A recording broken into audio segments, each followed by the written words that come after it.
Hey y'all, how y'all doing?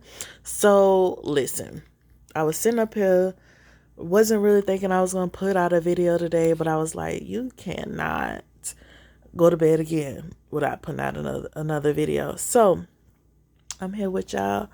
I was laying on my couch, maxing, relaxing, and I don't know, y'all. I was thinking about a couple things. So, number one, I was sitting up here thinking about why I ain't got my light ring close. But I was doing stuff for school the other day with the light ring, so it's in a whole nother area. And then I was like, just turn on the lamp. So look however it look, y'all. Now, sorry I ain't giving y'all what I could give. I ain't giving y'all 100% the best Uno De Niro, whatever else. Uh, y'all was just gonna say some random stuff. But anyway, let me lean up a minute. Oh, hold on. Oh my goodness. Y'all, I was thinking about the simple fact of, well, let me back up before I tell you what I was thinking about. I was watching a show, let me see what it's called. Unprisoned. Y'all, if y'all ain't watched this show Unprisoned on Hulu, go check it out because she is giving me all my life. It is so relatable. It is giving very much work on your shit, very much I got my shit together. I recognize it. I'm trying to take action steps to get my life right, but I'm still messing up. It's giving what it needs to give for the girls. I said go see it, especially episode 6. Episode 6, y'all, is giving very much. Yep. So let me tell y'all one piece of the movie. Look, get close with y'all. Let's. Okay. Had to get comfortable, y'all. So one piece in episode 6 is um the girl played by Carrie Washington. I was like, it's not no Underwood. Then I was about to say Bradshaw.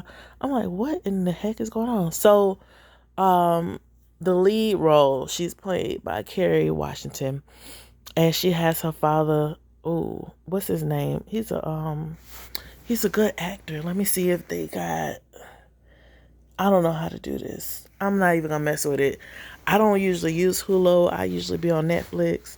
However, we got Hulu back, and so I've been catching me a couple little shows on there the last couple days.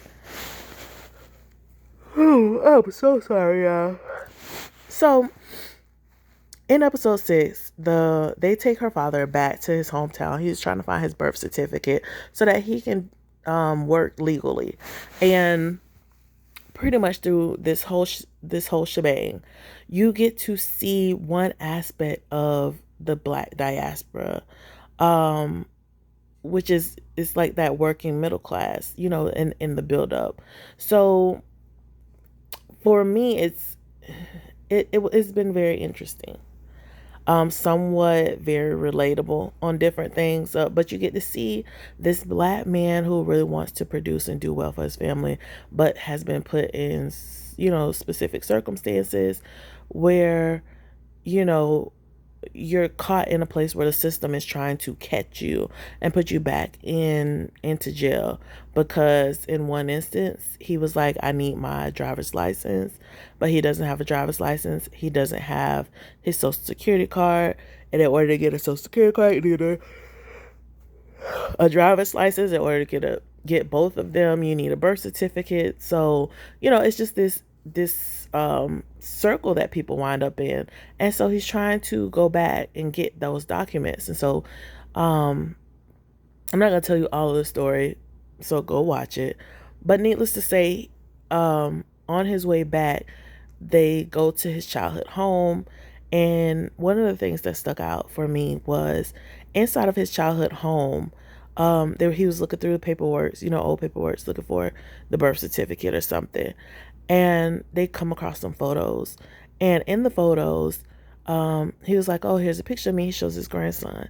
And his grandson has a moment where he's like, oh, this is you. Like, oh, like, when was, like, kind of like, well, he said, there's no black people.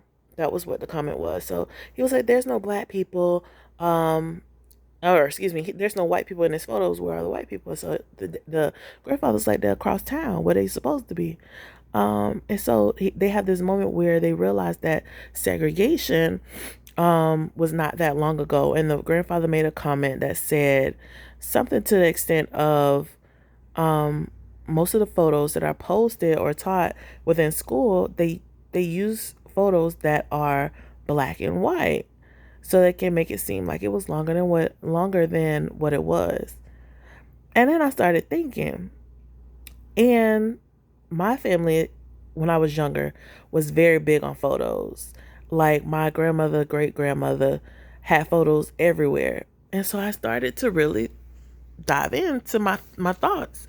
And I was like, pause. Like I really had a like brain blast moment. I was like, pause. Let me go look up segregation photos. I Googled segregation photos.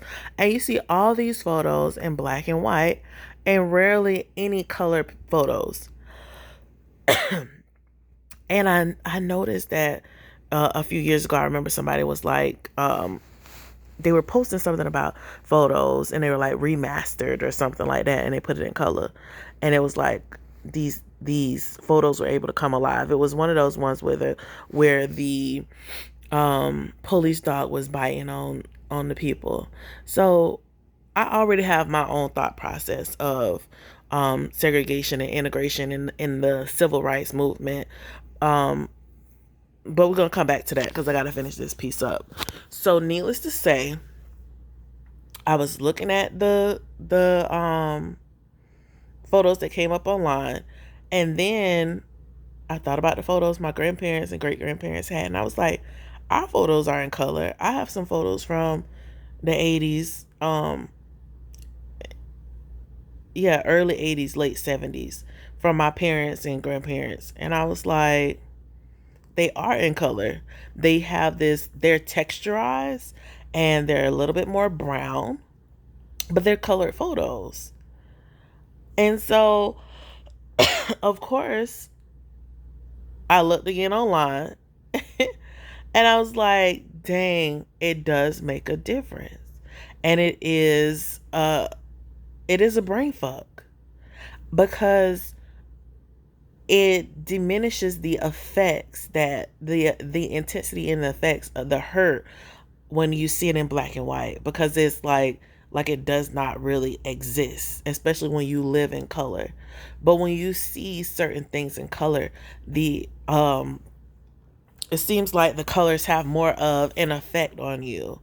And so I was just, when I tell you, I was just like, I just learned something, whoa, wow, in this clip. And then not only that, because Carrie Washington is playing a psychiatrist, she is, throwing off these terms and different things. So like I'm looking at stuff and I'm like, heck yeah, I've just talked about this last week. I talked about this a month ago. I talked about this, da da da da. Like I'm real deal just listening to her, and I'm like, this movie is for someone who is not quote unquote woke, but starts to, I mean the episode, but starts to ignite that for people if they actually are paying attention.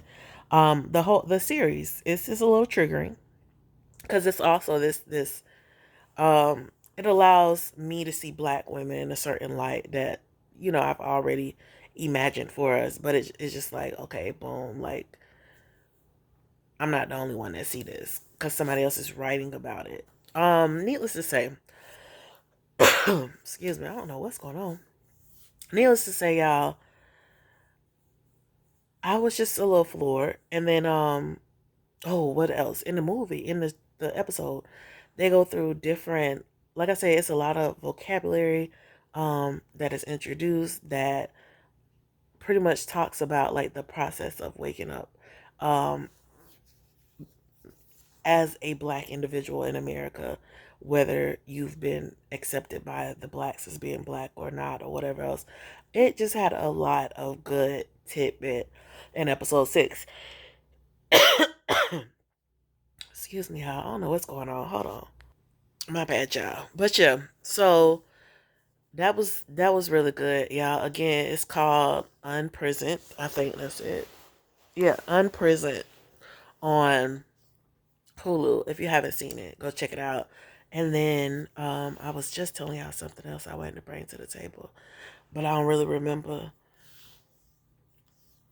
I digress. I really wasn't gonna be on here that long, and clearly I'm on here about 11 minutes, so that's long enough for me. I love y'all.